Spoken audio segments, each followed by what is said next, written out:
तो बल्लो मुझे जल्दी ऑफिस से जाना, जरा अपने खूबसूरत हाथों से कंघा तो पकड़ाना।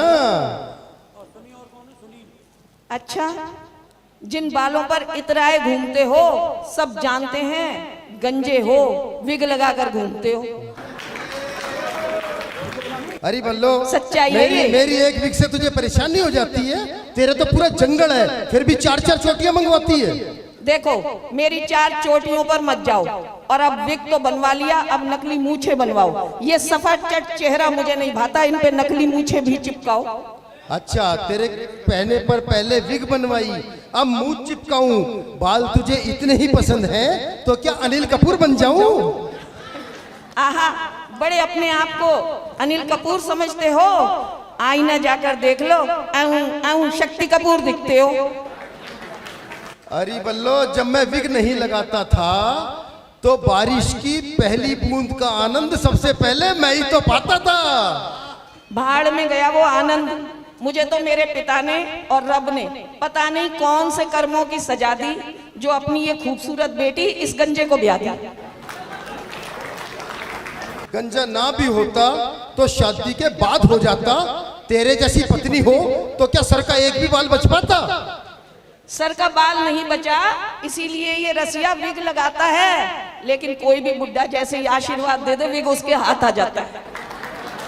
अरे बल्लो, ये गंजा पति किफायती कहलाता है, और इन नकली बालों के कारण तेरे तेल शैम्पू का कितना खर्चा बच जाता है। सुन लो भाभी, क्या खाक तेल शैम्पू का खर्चा बचाता है? मेरा फेस वॉश तो 2 गुना लगाता है। अच्छा, और खुद पार्लर में जाकर कलरिंग, रिबॉन्डिंग और न जाने क्या क्या करवाती है। लेकिन मजे की बात तो ये है भाभी जी, उसके बाद भी इसकी जुल्फे बरगद का झाड़ नजर आती है। इतना भी नहीं समझते, जो जुल्फे तुम्हें बरगद का झाड़ नजर आती हैं, मोहल्ले में जाकर पूछ लो कितने मरती हैं जब ये लहराती हैं। रघुराज जी, ये महिलाएं खर्चा तो सारा पतियों का करवाती हैं और अदाएं जाके सारे मोहल्ले भर में दिखाती हैं। सच्चाई तो यही है, सच्चाई तो यही है कि हम महिलाएं घर में तो बस बर्तन मांजती और कपड़े धोती हैं। हमारे हुस्न की असली तारीफ तो मोहल्ले में ही होती है। ये बल्लो मेरे गंजे होने का फायदा उठाती है, खुद तो भाभी जी बनी घूमती है और मुझे छोरियों से अंकल जी कहलवाती है। और इस अंकल की बात बताते तो अब मुझको शर्म आती है, क्योंकि इस बुढ़े अंकल को मोहल्ले की हर बुढ़ी आंटी भी भा जाती है। वैसे तो कहती है मुझे बहुत प्यार करती है, लेकिन मैं किसी बुढ़िया से भी बात कर लूं तो मुझ पे शक करती है। ना ना ना, ये शक का इल्जाम हम पत्नियों के हिस्से ही आता है, और इतिहास भी गवाह है, भगवान राम भी तो सीता से ही अग्नि परीक्षा करवाता है। क्या बात है दीपाली जी, हम पतियों को तो हमारे कर्मों की सजा दी जाती है, और इनका बदला पूरा ना हुआ तो सावित्री बनकर यमराज से भी पति के प्राण खींच लाती है। सच्चाई तो ये है कि मेरे प्राण तब सूखते हैं जब ये गंजा मेरे साथ मेरे मायके जाता है, और वहां जाकर मंत्री जी ये मेरी बहन यानी अपनी साली के हाथ से टकली करवाता है, चंपी करवाता है। अरे बल्लो, काश ये बात तेरी समझ में आ जाए, साली के नाजुक हाथों का जादू चले और मेरे सर पे बाल आ जाए। ये गंजा भी ठंडे तवे पे रोटी सेकता है, ये गंजा भी ठंडे तवे पे रोटी सेकता है। उजड़ा चमन है, ख्वाब बसंत के देखता है। अरे बल्लो, मैं अपने दिल के अरमान अभी से क्यों छोड़ूं, और जब वैज्ञानिक चांद पर खेती की सोच रहे हैं तो मैं अपनी चांद की उम्मीद क्यों छोड़ूं। इनके अरमान सही हैं। ये गंजा अपनी चांद पर क्या खूब बैठता था, और जब तक विग नहीं बनवाया था, करवा चौथ पे चांद देख के कोई व्रत ना खोल दे, इसलिए टोपी लगा के बैठता था। मैं कहाँ ऐठता था मंत्री जी, मेरा तो हमेशा एक जैसा ग्राफ है। यहाँ तो पहले भी मामला साफ था और आज भी मामला साफ है। बात समझो, ये सच कह रहे हैं, इनका एक सा ग्राफ है, ऊपर मैदान साफ है, अंदर भेजा साफ है। मानविंदर जी, ऊपर वाला जैसा चाहता है उसी की चलती है, और ऊपरी मामला समय से पहले साफ हो गया तो मेरी क्या गलती है? जी नहीं, कॉलेज के जमाने में 2 लड़कियों से इश्क की मिली इनको सजा है, इन्होंने 2 लड़कियों से इश्क का लिया मजा है, दोनों की चोरी पकड़ी गई थी, दोनों ने बाल नोच लिए, उसी की ये सजा है। ये बल्लो मुझे गंजा गंजा कहकर चिढ़ाती है, इसकी माँ कम सुनती है, बहरी कह दूं तो मेरे सिर पर चढ़ जाती है। माँ की बात मत करो, और मैं तुम्हारे सिर क्यों चढ़ जाऊंगी? इतनी तो अकल है मुझ में कि गंजे हो वहां से फिसल के हड्डी थोड़ी तोड़ पाऊंगी। मंत्री जी, हमें तो लगता है, आप सबको लगता होगा कि हम 2 विपरीत तार आपस में जुड़ गए और इसको झेलते झेलते मेरे तो विग के बाल भी उड़ गए। इसे झेलते झेलते मेरे तो विग के बाल भी उड़ गए। बहुत बहुत धन्यवाद। कैसा लगा आपको? और मैं तो कहती हूँ टेंशन लेने की चीज ही नहीं है। अगर आप लेना ही चाहते हो, देखो आप यहाँ पारिवारिक लोग बैठे हो, लेना ही चाहते हो, बंगला लो, कार लो, लोन लो, निकल लो। और राजेश जी ने कहा कि उन्होंने केजरीवाल जी को बता दिया कि पहली रोटी गाय को देनी चाहिए, यानी भ्रष्टाचार खत्म करने का तरीका। राजेश जी ने बहुत दिमाग लगाया। मेरे घर में पर ये भ्रष्टाचार होता ही नहीं। मेरे घर में क्योंकि पहली रोटी और दूसरी रोटी ये भ्रष्टाचार नहीं है, कारण रोटी मैं नहीं सरदार जी बनाते हैं। वाह वाह वाह, क्या बात है, वंडरफुल। और पहली रोटी जो गाय के लिए बनती है वो मैं खा लेती हूँ, इसलिए मैं गाय की तरह सीधी सादी हूँ, और दूसरी रोटी सरदार जी खा लेते हैं वो। तो इसलिए हम तो टेंशन लेते ही नहीं। अब हम 2 सरदार यहाँ इकट्ठे हैं, राजेश जी को टेंशन है कि 2 लोग यहाँ हैं, लेकिन आप इतिहास गवाह, आप देख लो, सरदारों ने कभी टेंशन ही नहीं ली। हम तो 10 साल तक देश की गद्दी पे चुपचाप बैठे रहे, हमने टेंशन नहीं ली। वाह वाह वाह, सरदारनी, क्या बात है। सारे देश ने टेंशन ली, हम बोले हमने नहीं ली। लोग बोले कि सरदारों के लिए बोलती हो, सरदार लड़ेंगे। मैंने कहा सरदार लड़ते ही नहीं। बोले कैसे नहीं लड़ते? मैंने कहा बता दो। इतिहास गवाह है, मनमोहन जी ने चुनाव तक नहीं लड़ा। जब अपन को बिना लड़े देश की राजगद्दी मिल जाए तो लड़ने की जरूरत क्या है? वाह।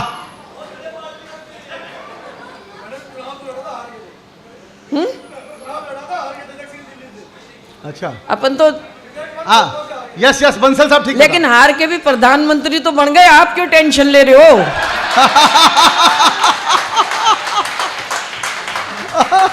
ये हमारे हिंदुस्तान में एक बहुत बड़ी प्रॉब्लम है, टेंशन। और टेंशन पता है कैसी है? मैं आपको बताती हूँ। अमेरिका में लाइट चली जाए तो लोगों को टेंशन होती है, पावर हाउस में फ़ोन करते हैं। जर्मनी में लाइट चली जाए लोग इलेक्ट्रिशियन को फ़ोन करते हैं। हमारे हिंदुस्तान में लाइट चली जाए, मेरे पति बेटे को आवाज लगाते हैं, काट के देखी साड़ी गई, पड़ोसी दी भी गई। मतलब हमको टेंशन बस पड़ोसी की लाइट तक है। तो हमारी टेंशन ही अजीब है। और मैं तो कहती हूँ टेंशन लेने की चीज़ ही नहीं है। अगर आप लेना ही चाहते हो, देखो आप यहाँ पारिवारिक लोग बैठे हो, लेना ही चाहते हो, बंगला लो, कार लो, लोन लो, निकल लो। काहे को टेंशन लेनी? टेंशन नहीं लेनी चाहिए। और हम महिलाओं से पूछ लो, ये महिलाएं इस बात की गवाह हैं, हम टेंशन नहीं लेते। वाह। पूरे कोरोना काल में ये आप लोग, यानी ये सारा जो मर्द नामक प्राणी है ना, ये टीवी के आगे ऐसे बैठ जाते थे, न्यूज़ चैनल के आगे, हैं अमेरिका में इतने मर गए हैं, वहाँ इतने मर गए हैं। हमारी महिलाओं से पूछ के देख लो, इन्होंने किचन में कभी हलवा बनाया, कभी वाह पकोड़े बनाए और आके पति के आगे रख दिए कि खाओ, कुछ नहीं होने वाला, सब ठीक हो जाएगा। देखो ताली भी उधर से बज रही है, ये मोहल्ला से बिल्कुल शोक सभा में बैठ गया जाकर चुपके से, जैसे कोरोना शुरू हो गया हो। हाँ? नहीं, कुछ लोगों ने कोरोना में बहुत कुछ सीखा। मेरे एक टीचर हैं, मैं स्कूल में प्रिंसिपल हूँ, उन्होंने बताया, बोले मैडम मैंने कोरोना में सीखा कि झाड़ू लगाते हुए आगे जाते हैं और पोछा लगाते हुए पीछे आते हैं।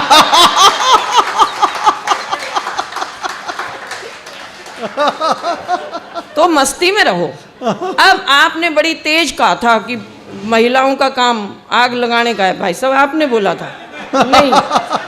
अच्छा ये महिलाएं गवाएं, साथ दिया था ना। जैसे ही राजेश जी ने कहा था कि महिलाओं का काम, तो इन्होंने कहा मैं आप लोगों को सच्ची बात बताती हूँ, आपको भी। राजेश जी पूरी बात तो बताते नहीं, सारी बात तो मैं बता देती हूँ।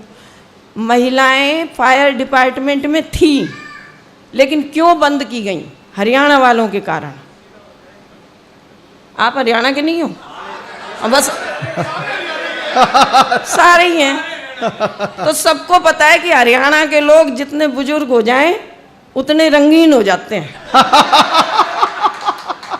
हरियाणा की एक ऊंची बिल्डिंग में आग लगी थी और एक ताऊ फंस गए, और एक महिला जो फायर ब्रिगेड डिपार्टमेंट में थी उसने फायर प्रूफ सूट पहना, क्रेन पे पहुंची ऊपर ताऊ के पास और जाके बोली ताऊ चलो मैं तुम्हें बचाने आई हूँ, और महिला ने अपना हेलमेट उतार दिया। अब ताऊ ने देखा घनी सुथरी, ताऊ का दिल आ गया, बोले ए छोरी इस आग ते तो तू मन्ने बचा लेगी, पर तन्ने देख के मारे कालजा में आग लग गई। वाह वाह वाह बलजीत, बहुत बढ़िया, बहुत खूब। इससे कौन बचाएगा? तो उस दिन से महिलाओं को फायर डिपार्टमेंट में रखना बंद कर दिया। बहुत अच्छे। ठीक है, तो इसलिए आप चिंता मत करो, मैं आपका पूरा साथ दूंगी। और जो ये मैं बता रही थी ना कोरोना की बात, प्रताप जी, कोरोना के टाइम पे मेरे सरदार जी भी टीवी के आगे बैठ गए, न्यूज़ चैनल में डिप्रेशन में आ गए। मैंने कहा ये न्यूज़ चैनल नहीं चलेगा आज। तो बोले फिर? मैंने कहा कुछ भी देखो पर न्यूज़ नहीं देखोगे। तो उन्होंने बेटे को आवाज़ लगाई, बोले काके एक पेन ड्राइव पे पिक्चर दे दे, ज़्यादा पुरानी नहीं देना। तो बेटे ने उनको पिक्चर दी पान सिंह तोमर। उन्होंने जैसे ही वो पिक्चर देखी अगले दिन इरफान खान निकल गए। मेरे पति ने बेटे को आवाज़ लगाई अगले दिन, बोले एक काम कर थोड़ी पुरानी पिक्चर दिखा दे। बेटे ने पेन ड्राइव दी प्रेम रोग, सरदार जी ने देखी, अगले दिन ऋषि कपूर निकल गए। तीसरे दिन मेरे पति ने आवाज़ लगाई बेटे को, बोले काके मम्मी दी शादी दी भी दे दे, वो भी देख ला। लेकिन भाभी जी वो दिन आज का दिन मेरे पर्स में रखी है पेन ड्राइव में, घर पे छोड़ती नहीं, मैं देखने ही नहीं देती। तो मस्ती में रहना चाहिए, और मस्ती का नाम ही जिंदगी है, मस्ती आनंद का नाम ही प्रताप फौजदार है। वहाँ तक की यात्रा करनी है, और राजेश जी कह रहे हैं वो सबसे बड़े हैं, और कई बार राजेश जी सबसे बड़े लोग जो होते हैं वो रह ही जाते हैं, जैसे आडवाणी जी रह गए। तो मस्ती का माहौल है, बिल्कुल मस्ती में रहना चाहिए। मैं एक बार स्कूल से घर गई, आप देखो हाथ से कहाँ से निकलता है। मैं एक बार स्कूल से घर गई तो हमारी एक पड़ोसन की मृत्यु हो गई थी। पूरा अपार्टमेंट, पूरे आसपास के मोहल्ले वाले सब वहाँ इकट्ठे, और मैंने देखा मेरे सरदार जी है ही नहीं वहाँ। मैं घर गई तो देखा सरदार जी घर पर ही बैठे, मनुष्य शक्ल बनाए। मैंने कहा सरदार जी पड़ोसन गुजर गई, गए क्यों नहीं? तो अब वहाँ से देखिए हाथ से। मैंने कहा सरदार जी घर पे ही बैठे हो मुंह लटकाए, अगले की पत्नी गुजर गई, क्यों नहीं अफसोस कराए? मैंने कहा सरदार जी घर पे ही बैठे हो मुंह लटकाए, अगले की पत्नी गुजर गई, क्यों नहीं अफसोस कराए? वो मेरी ओर देख के बोले तू ही बता किस मुंह से जाऊं, अगले की दूसरी मर गई, मैं एक बार भी नहीं बुलाऊं।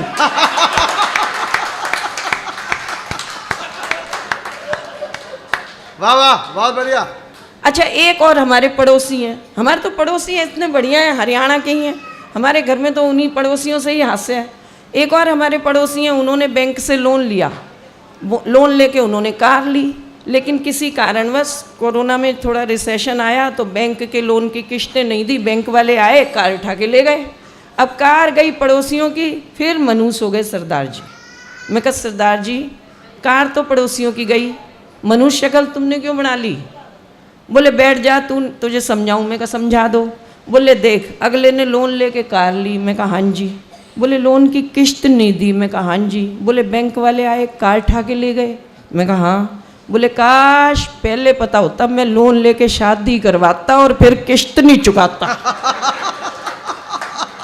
तो ये तालियां बजा देना मस्ती सी में, क्योंकि देखो मेरे लिए तो तालियां ही बहुत हैं, कारण माला तो जिसने एक बार पहनाई थी वो ही पछता रहा है, और ये देखो ये बढ़िया मेरा जो ये छुटका सा बेटा है कितना खुश हो रहा है। अब मुझे ये नहीं पता वो मोबाइल देख के खुश हो रहा है या मेरी कविता से खुश हो रहा है ना। Oh very good, 2 in 1। ये आजकल के बच्चे हैं। ऐसे ही एक बच्चा था, मैंने उससे पूछ लिया बेटा छुट्टियों में कहाँ घूमने गए थे? बोला मैडम जी मैं त्रिवेंद्रम घूमने गया था। मैंने कहा वेरी गुड, त्रिवेंद्रम की स्पेलिंग सुना दो। सिर खुजाने लगा, बोला नहीं मैडम जी मैं तो आगरा ही गया था। तो बच्चे इतने मस्त होते हैं, सभी को निपटा देते हैं, कोई टेंशन की ज़रूरत ही नहीं है। और मैं तो अपने घर की बातें बता रही थी आपको, मस्ती में रहते हैं, कोई टेंशन नहीं। मैं आपके घर की घटना बताती हूँ। जब शादी हुई हमारी तो हम गए थे शिमला, तब की घटना सुनाती हूँ। तो जब हम शादी के बाद शिमला गए तो मेरे पति ने कह दिया एक कार ड्राइवर को कि तू एक्स्ट्रा पैसे ले ले पर कार तू नहीं चलाना। तो मैंने कहा फिर? बोले मैं खुद ही चलाऊँगा। तो अब कार ड्राइविंग सीट पे तो सरदार जी और साथ वाली सीट पे मैं और शिमला की सड़कें। तो जैसे ही सरदार जी ने गाड़ी चलाई शिमला की सड़क पे, उन्होंने ऐसे गाड़ी मोड़ी तो ऐसे लगा कार खाई में चली जाएगी। मैं डर गई, लेकिन नई नवेली बहू ज़्यादा बोलती नहीं है। मैं डर तो गई पर बोली कुछ नहीं। दूसरा मोड़ आया, इतनी तेज़ी से सरदार जी ने मोड़ काटा कि हमें लगा खाई में गिरे, लेकिन तब भी मैं नहीं बोली। तीसरा मोड़ आया, इतनी तेज़ी से मोड़ काटा एक पहिया नीचे उतर गया कार का। जैसे तैसे कार ऊपर आई। मैंने कहा सरदार जी इतनी तेज़ी से मोड़ काटते हो, आपको डर नहीं लगता? सरदार जी बोले डर तो तब लगे जब मैं आँख खुली रख के मोड़ काटूं। बोले मोड़ आंदा है मैं ते अखा बंद कर लेना, कट गया ते सतनाम नहीं ते वाहिगुरू जी।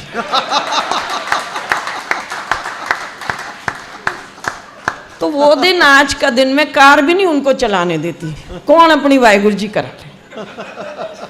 तो मस्ती में रहते हैं, आप भी मस्त रहा करो। सर टेंशन में क्यों आ गए अगर मैंने आपको बुलाया? हाँ, मैं पहले अच्छी खासी दिल्ली में रहती थी। वैसे अजीब लोग, टेंशन में मत आओ, मस्ती में बैठो। अभी कुछ दिन पहले प्रताप जी, राजेश जी, हम सब बेंगलोर गए। टेंशन की बात बताती हूँ आपको। जब बेंगलोर जा रहे थे तो हम बाय प्लेन जा रहे थे, तो एयरपोर्ट पे बैठे हुए थे। तो एयरपोर्ट पे आपको पता है कि फ़्लाइट आती है पहले जल्दी बुला लेते हैं। हम सारे बैठे हुए, तो आगे एक बच्चा बैठा हुआ था। उस बच्चे ने दूसरे बच्चे से कहा कि तुम्हारा नाम क्या है? तो उस बच्चे ने कहा मेरा नाम जसप्रीत है, तुम्हारा? बोला मेरा नाम ब्रह्मज्योत है। दोनों बच्चों ने हाथ मिलाया। बोला कहाँ रहते हो? बोला दिल्ली में साउथ एक्स में। दूसरा बोला वेरी गुड, हाथ मिला, मैं भी दिल्ली में साउथ एक्स में रहता हूँ। बोले पार्ट 1 या पार्ट 2? पहला बोला पार्ट 2। बोला वेरी गुड, हाथ मिला, मैं भी पार्ट 2 में रहता हूँ। मकान नंबर बोल? बोला 3/3। बोला वेरी गुड, मैं भी 3/3 में रहता हूँ। फ्लोर? बोला सेकंड। बोला जफ्फी पाले, मैं भी सेकंड फ्लोर पे रहता हूँ। जैसे आपको टेंशन हो रही है, वहाँ बैठे लोगों को टेंशन हो गई। उनमें से एक ने पूछा, बोले तुम दोनों दिल्ली में साउथ एक्स में पार्ट 2 में 3/3 में सेकंड फ्लोर में रहते हो, एक दूसरे को जानते नहीं हो क्या? तो बच्चा बोला अंकल आप क्यों टेंशन ले रहे हो, हम तो दोनों भाई भाई हैं, टाइम पास कर रहे हैं।